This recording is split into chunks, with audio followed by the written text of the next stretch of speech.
Iran's supreme leader, Ayatollah Ali Khamenei, is dead killed in a massive U.S. Israeli strike campaign that President Donald Trump openly says is aimed at regime change.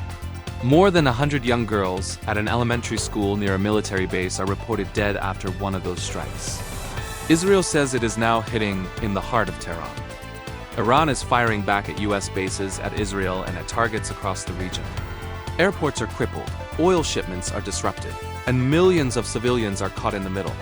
On the streets, some people are cheering, others are marching in rage. Between celebration and mourning, between revenge and deterrence, one question hangs over the world tonight.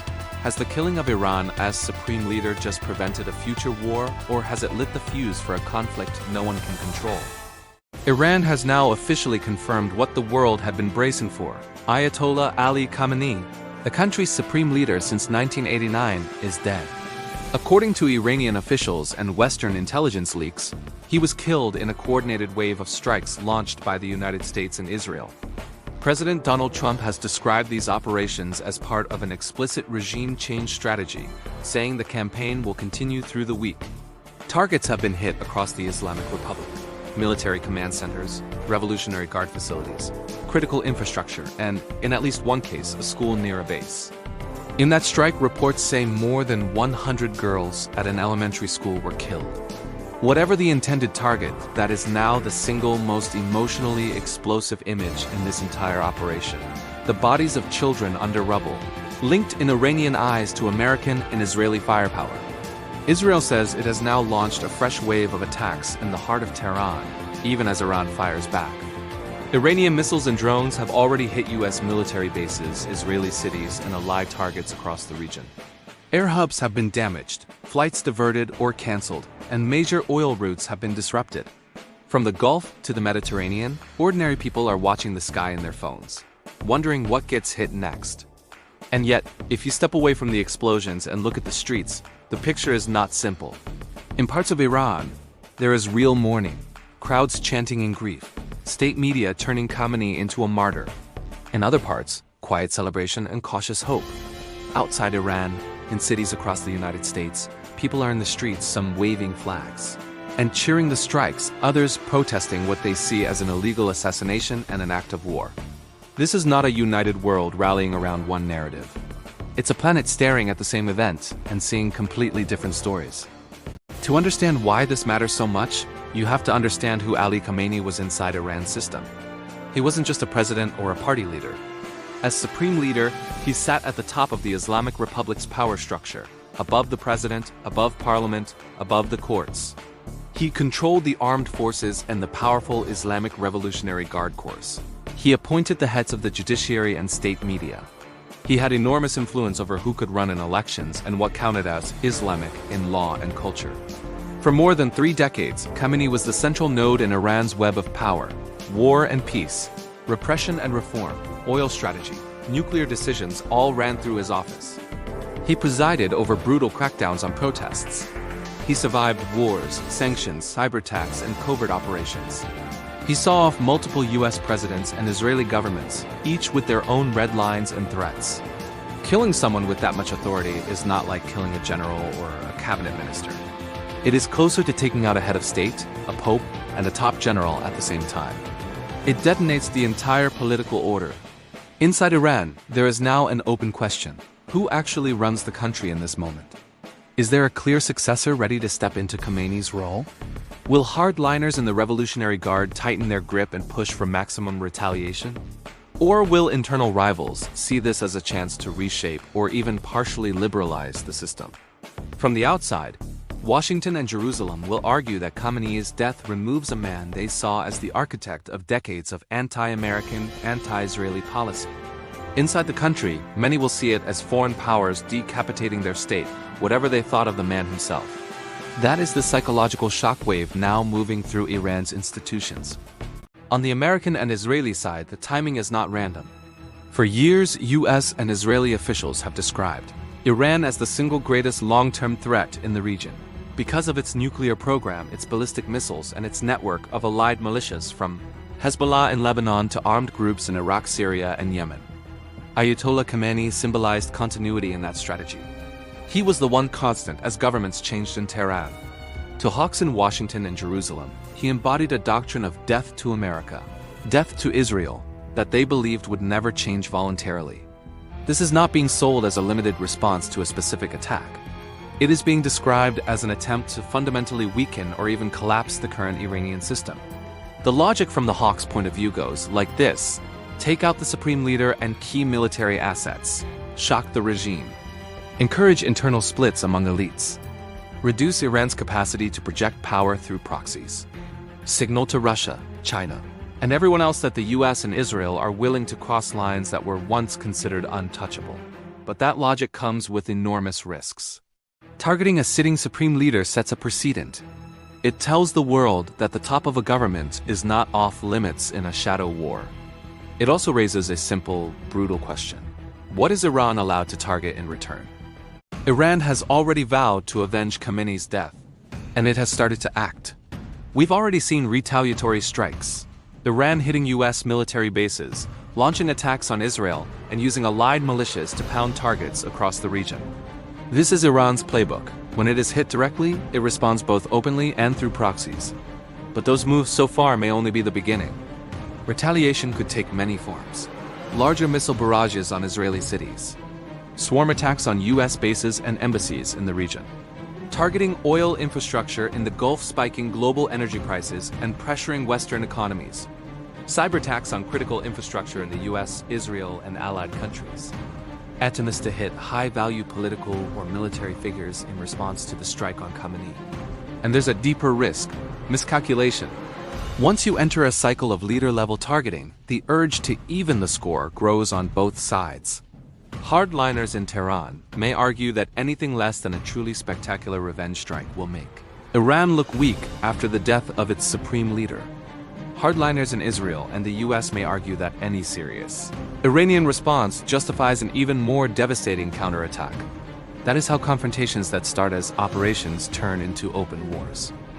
In today's world, the lines on the battlefield are blurrier than ever.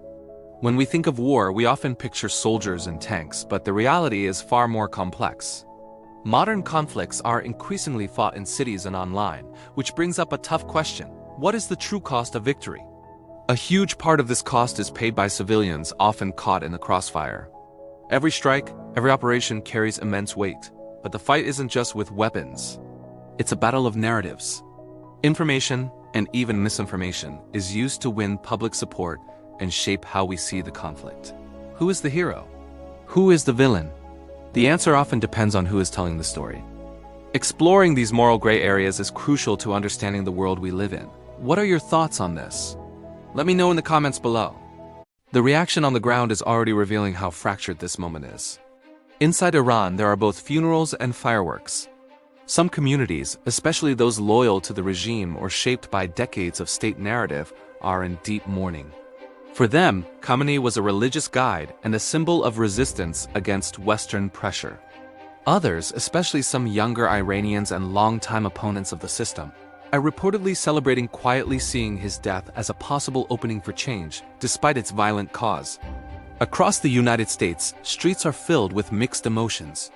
In some cities, people are waving flags, chanting slogans, and thanking the administration for striking Iran's leadership. In others, anti-war protesters are denouncing what they see as reckless escalation and an assassination that could drag America into yet another long, bloody conflict. This split tells us something crucial. There is no single world reaction. There are many publics, each with their own history, their own trauma, their own sense of threat and justice. To an Iranian family who has lost a child in these strikes, the idea of Americans celebrating will feel like a deep moral insult. To an American who lost loved ones to Iranian-backed militias or attacks, the idea of Khamenei gone may feel like overdue justice. Both emotions are real. Neither by itself can guide policy. Beyond the immediate region, this crisis has already started shaking the global system. Oil shipments have been disrupted. Shipping routes in and around the Gulf are under threat as insurers reevaluate risk and navies reposition their fleets. Energy-dependent economies from Europe to Asia are watching prices and supply with increasing anxiety. Allies are also watching the legal and political precedent being set. Some governments, especially those aligned closely with the U.S. and Israel, may quietly welcome a blow against Tehran. But many will be asking hard legal questions. Under what authority was the supreme leader of a sovereign state targeted? Was this genuinely preemptive self-defense or an offensive act of regime change? Where does international law stand when major powers decide that certain leaders can be killed without open declarations of war? Already, in many capitals, diplomats and lawyers will be gaming out a nightmare scenario. What happens when other countries imitate this model, citing the U.S. precedent? If Washington treats one adversary's leadership as a legitimate target based on its own legal reading, can it credibly protest when rivals do the same? The United Nations will come under pressure to respond, but its ability to constrain permanent Security Council members has always been limited, especially when events are moving this fast. Inside the United States, this moment could redefine not only foreign policy but domestic politics. Supporters of President Trump will frame Khamenei's death as a decisive victory, proof that American power still shapes the world and that peace through strength is more than a slogan. They will argue that this sends a message to every hostile regime: you are not safe.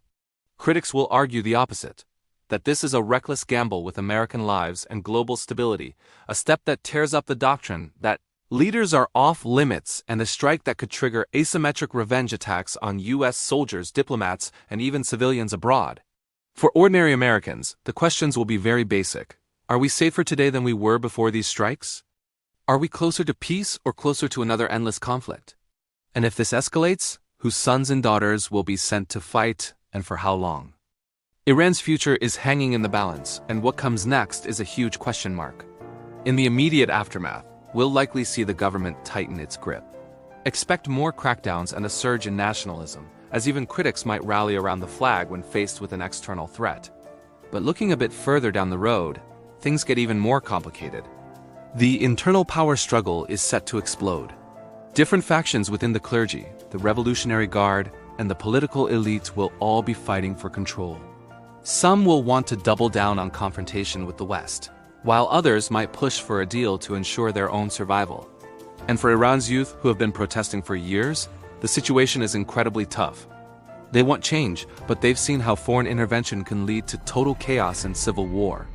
This could push Iran towards becoming an even more militarized state, or it could be the catalyst for a gradual opening up. Right now, it's anyone's guess which direction Iran will take. Thanks for watching, and don't forget to subscribe for more insights. So, where does all of this leave us? In Tehran, a supreme leader is dead. A school full of girls lies in ruins. Missiles are crisscrossing the sky. Critical oil routes are trembling, and the streets are a chaotic mix of cheers and tears. What we're witnessing isn't a simple victory or a clean setback. This is a massive, real-time experiment. It is about using overwhelming force against the very top of a hostile regime and gambling that the long-term consequences will somehow align with the short-term goals. But this gamble raises some huge questions. Will this campaign actually weaken Iran's power in the region, or will it just radicalize a new generation and give them a reason for even more aggressive proxy warfare? Will it make Americans and Israelis safer in the long run, or has it just painted new targets on their backs for years to come? Will this encourage other nations to take similar shots at enemy leaders, or will it scare them away from ever crossing that line? And what about the moral cost? What does it do to our sense of right and wrong when we retold that regime change and mass casualties, including children, are a necessary price for security? We won't get answers to these questions overnight or in a single news cycle. But we will get clues. We'll see them in how Iran chooses to retaliate. We'll see them in whether the U.S. and Israel decide to escalate further. We'll see them in how global markets and international alliances react. And crucially, we'll see them in whether public opinion at home hardens in favor of this aggressive path or turns sharply against it. For now, the only honest thing to say is this: the Middle East has entered a new and far more dangerous chapter. It's a chapter being written in the shadow of a fallen leader, under skies filled with drones and missiles. It's a chapter unfolding on streets where celebration and mourning are happening side by side. What comes next won't just define the future of Iran. It will tell us what kind of world power the United States has chosen to become. Thanks for watching. Make sure to subscribe for more deep dives like this.